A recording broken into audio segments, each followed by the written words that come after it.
Hi guys, I'm Arthur and welcome back to the XG Battlefront show. Every week we talk about something to do with Battlefront, if there's news or rumours, and this week is a bit of a special. We have a guest, Mr. Alan Brice, aka @BriceTacular. Hi Brice, what are you doing? Hi, well right now I'm watching you react very badly to me being Winding here. me up, yes. I'm not winding you up, that would... Be what you do every day you arrive here. No, I'm being lovely as usual. Yes. I think what you actually meant there is for me to introduce myself. So hi, I'm Bricey. Also have a shirt on with it saying... Well, it just says Brice. Or Bricky. Yeah, I'm happy with that. Yeah, it's close. Close enough. So what do you do, Brice? You do commentating. Tell us what that is, or talk about eSports. Because you're quite big in the eSports scene, really, aren't you? Especially in the UK. Not really. Well, I'm okay. Your ego is massive.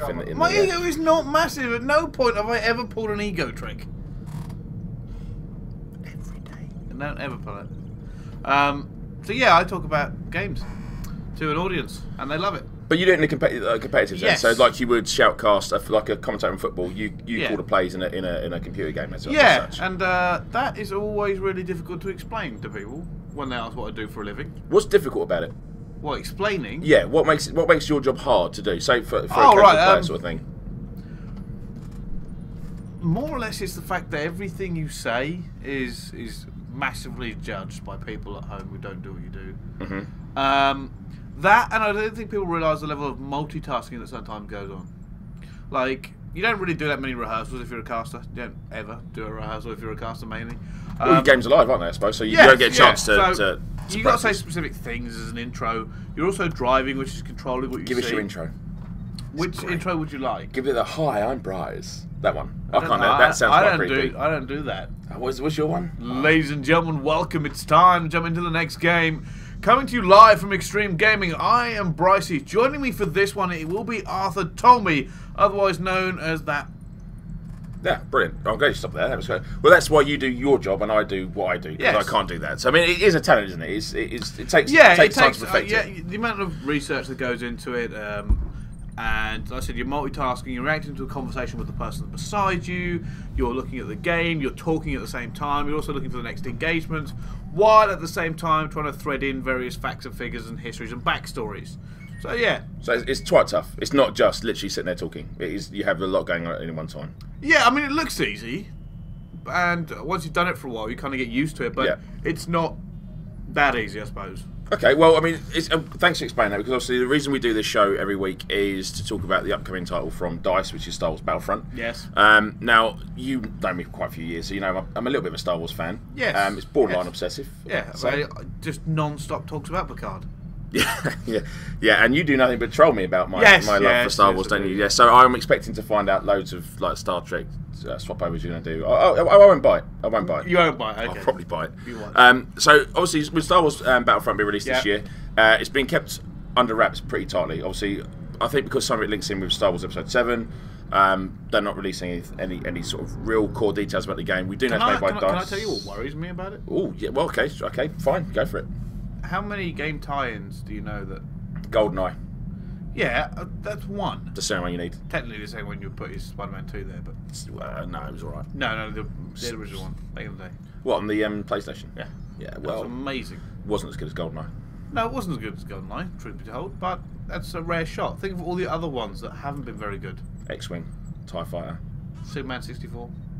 Mate, just saying. There are good ones out there. There are good ones out there. And there are great Star Wars ones out there, in fairness. I mean, I didn't say it was a guarantee. No, it is a big favorite. But this technically isn't strictly a movie tie-in. It's released alongside the movie, obviously, because of the hype. But they have said it focuses on the core trilogy, or the original trilogy, which I'm really happy about. So it's obviously Star Wars Episodes 4, 5, and 6. Yeah. So I'm really happy about that. And the only news that's come out this week, obviously GDC's just been and gone. Yes. We're going into PAX. The reason this show's late in the week is because I was really hoping they would release a trailer. I'm pretty certain by the end of PAX they're going to show a new trailer for Star Wars. They had shown Star Wars gameplay footage to retailers at GDC. There was a huge ovation apparently at the end of it. So I'm not worried about this. I'm a big fan of Battlefield. So I think DICE, I think it's in safe hands.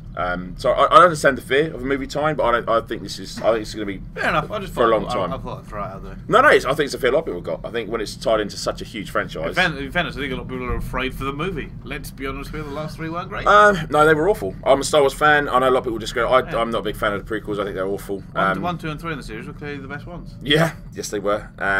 Waiting for the Jar Jar Binks quote. It's going to be in here. Let's just save that one, yeah. But I'm happy with saying about Force Awakens. I'm very happy about what I've heard rumours-wise about Star Wars Battlefront. The reason I've got you here, Bryce, and thanks for joining, is to talk about esports. And Battlefield, if we're honest, never really took off as an esport. Nope. I'm not sure if they're going for esports with Battlefront, but as a player or someone who likes to spectate games, what would you like to see in a game which is, let's be fair, they've got a whole universe to play around in here. So what would you think would be great for a spectator to watch? There are several basic things you kind of need for an esports, and funny enough, it's not even things like balance and stuff, although those will come later. You have to have a spectator mode if you want to make it as an esport, because if you can't watch the game, then it's not an esport because nobody can watch. Yeah. So you need a good spectator mode, decent spectator mode. Not as easy as you'd think. What do you make it? I quite enjoyed the spectator mode in Battlefield 4. I know it was a late edition, but I actually think it was a little bit messy. It wasn't as easy to kind of. But you could go into more detail in some other titles, couldn't you? Yeah. Do you think it was too much detail, or it was neither here nor there. I mean, it's got to be easy and simple enough for people to kind of understand what's going on and you to direct the action very easily. It's difficult to do that in Battlefield's world anyway, because there's a lot going on, isn't there? Yeah, it was always the maps were always a little bit too big. It was always quite spread out. The engagements weren't there that often. It's one of those things. But yeah, so you got to have a spectator mode. You also got to have private matches. Yeah. Regardless of how that's done, LAN is always a positive. People always want to play LAN. Yeah, I've never known. I don't think it's an EA title thing. I don't think any EA titles have ever been LAN, have they? I've never understood that. Really haven't understood that. It's something that obviously they feel like they need to put in, but yeah, LAN is not necessary, but it does help because no one wants to go LAN and play online because that's just pointless. So you need both. You need private matches and you need spectator mode and then obviously customization of the settings. Then you get into the things you prefer, which is things like balance. Things have to be balanced because it doesn't get into stupid ways. The game modes have to be good and it has to be fun and engaging for people to watch. So all those things come together to make an esport. And every esport out at the moment will have those things. So what about... I can't stop yawning, sorry. That's all right, I'm boring you. In terms of like Battlefront, obviously you know the Star Wars universe. I'm not saying you know as well as I do, but what do you think they could have? What sort of levels do you think would appeal to you as someone as a gamer to look at being played, and B as a cast? What would you find enjoyable? What would you like to see in it? So would you like to see? So I would like to see air superiority maps that you got from Battlefield 4, but in space. So X-wings, TIE fighters flying around. Would that be fun? Is that too much confusing? There's a difference between what's fun and sometimes what's an esport. And that sounds really weird because esports are fun, but sometimes things will work and sometimes they won't work. Will air superiority work as an esport? I don't know. I don't think anybody's really ever tried it. Well, what's the World War II or the plane simulator, the free one like World of Tanks? Is it World of Planes? World of Warplanes. Yeah, I mean that kind of works, but it's not an esport, is it? It's trying to be. I mean, World of Tanks is an esport. It's difficult. Like I said, you can have this formula, but the amount of people that have missed it is way higher than the people that have got it. Just over and over again, we see that they kind of just almost and then just swerve off of the vector. Obviously, Battlefront is going to be made for public players. I have no doubt of that in my mind. There has been no esports mentioned. Nobody I know in the industry is consulting. So it's a difficult one. I'm hoping to see things like circular balance, or at least a meta change going on with balance. Well, you just said a lot of words that I have no idea what they mean. Circular balance and meta change. Right, so circular balance is what League of Legends does. Right. Let me explain what circular balance is. Charge loads of money for different skins? Imagine that there's loads of different items and things that are all in a circle. Yep. So when you buff or change something, you change something in this circle. So this now is more powerful than the rest of it. Yeah. So when you go, well, that's too powerful. So everyone uses this for a while. Then what actually happens is they change that, or they change something over here, or they change something over here. That changes where the balance is in the circle, and that's now more used. So it basically just goes around in a big circle of things being changed, and that's why League of Legends is fresh. That's why different of the 115 champions out at the moment, different champions are used every single patch, because things change, circular balance. Yeah. And League of Legends. And that's a conscious thing, right? Is it something reaction to what's being said, or is it like a conscious thing to? Players will always find the most powerful thing in any scenario. They'll always find how the meta changes. So the easiest way to do that is to allow that to happen. Yeah. So you allow that to happen. You allow it to keep going around. Having a fully balanced game is almost an impossibility. And if you do it, then unless you're using two guns, like a sniper and a then there's always is this going to get stale? Because people always find one way to go down. Yeah. If a champion's being picked 400 times, whatever, that's how it works. And the other thing is meta. So when a meta changes, like we've had in other games recently, usually by a patch or some other tactic, it means that the general way you play the game, and they're both very closely related to each other. In most cases, they're the same thing. The meta is the current state of the game. That's basically what it means, the state of the game. So is it more, say in Battlefront, is it better to have blasters, or do you want to be using, is it always... This is where your Star Wars knowledge fails you, isn't it? Yes, it is. Blasters or... Or do you always want to jump into and keep going? Well, I'd go with an AT over a blaster. I'll be honest with you. Would that work? Say maybe it's harder to get to these ATs rather than just putting a straight out blaster rush into the. That's what I kind of mean here. I'm trying to relate it to Battlefront in some way, which is where my Star Wars knowledge does fail. I'm not a fanatic like you, but fanatic. But yeah, that's what I kind of mean. That's how the meta would evolve. What is more efficient for the player to win by? Yeah. What's the better tactic, state of the game? I mean, one thing I spoke to you about before is what I'm looking forward to for Battlefront, even if they have a spectator mode to watch, is I struggle sometimes when I watch competitive eSports, say Call of Duty, and I struggle sometimes because not being a player or a regular player or a player of good standard or any good, when I watch the game being played, it's very hard for me to work out who the good guys are, who the bad guys are, because it all looks the same. Yeah. What I'm quite excited for about Star Wars Battlefront, even more so of Battlefield, is there'll be a very clear line between who's on what team here, because one team will be running around in white armour and the other team will be running around in... Is another problem. Okay. And this could be a problem here, is that players will always find what is more efficient.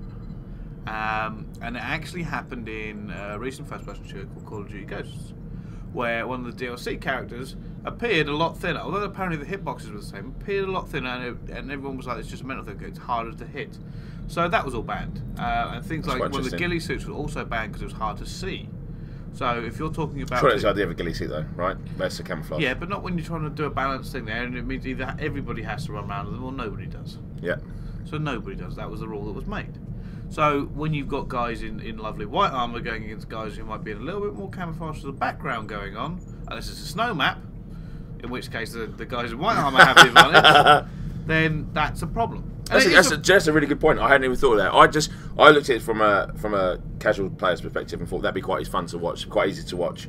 I mean, as a fan, it's good guys, bad guys, but from a competitive side of things, yeah. I mean, I'd imagine if you go around like a hulking robot-looking guy, you're going to be pretty easy to shoot and see if you're trying to be sneaky. Well, that's the difference. I mean, most of the time, it sounds weird, but you're not really even looking for player models. You're just looking for movement or a pixel that's not supposed to be there. I mean, there's some maps where I don't even have to like focus my eyes, if you know what I mean, to just see a pixel's not supposed to be there, or Jedi-like reflexes. Yeah, a part of the map isn't supposed to be that way, and that's what you react to first. I mean, you see the model, but you're reacting to stimuli that's different from what you're supposed to be seeing. And if someone white on brown is easier to see, that's an advantage for you to also hit them, because your eyes are going to be really able to kind of pick them out from a distance, rather than a guy who may not be as easy to see.